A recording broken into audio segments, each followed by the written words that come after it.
It was a beautiful morning on the island of Sodor. Thomas the tank engine's blue paint sparkled in the sunshine as he puffed happily along his branch line with Annie and Clarabelle. He was feeling very pleased with himself.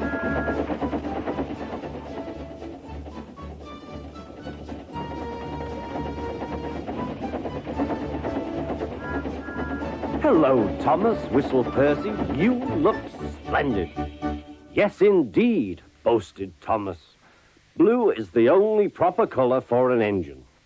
"Oh, I don't know. I like my brown paint," said Toby. "I've always been green. I wouldn't want to be any other color either," added Percy. Well, anyway, huffed Thomas, "blue is the only color for a really useful engine. Everyone knows that." Percy said no more. He just grinned at Toby. Later, Thomas was resting when Percy arrived. A large hopper was loading his trucks full of coal. Thomas was still being cheeky.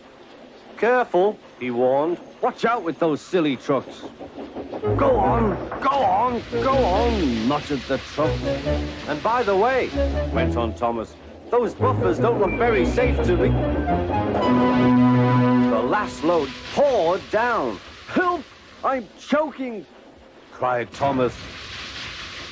"Get me out!" Percy was worried, but he couldn't help laughing.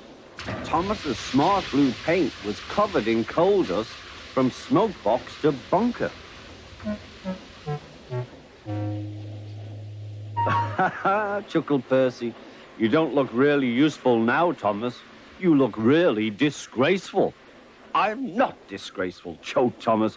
"You did that on purpose. Get me out."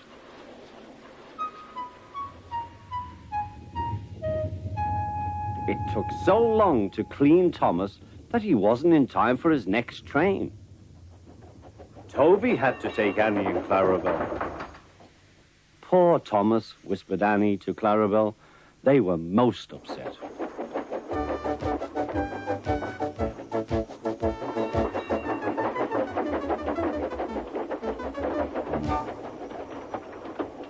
Thomas was grumpy in the shed that night.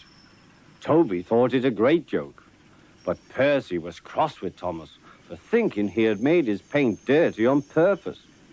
Fancy a really useful blue engine like Thomas becoming a disgrace to the Fat Controller's railway. Next day, Thomas was feeling more cheerful as he watched Percy bring his trucks from the junction. The trucks were heavy and Percy was tired.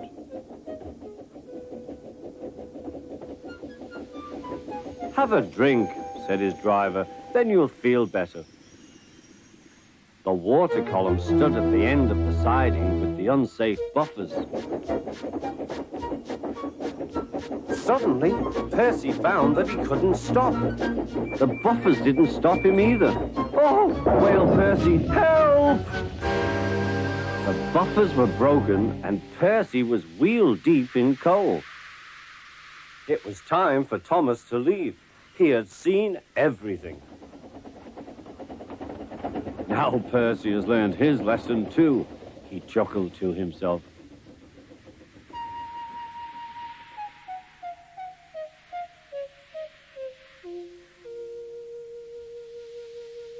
That night, the two engines made up their quarrel.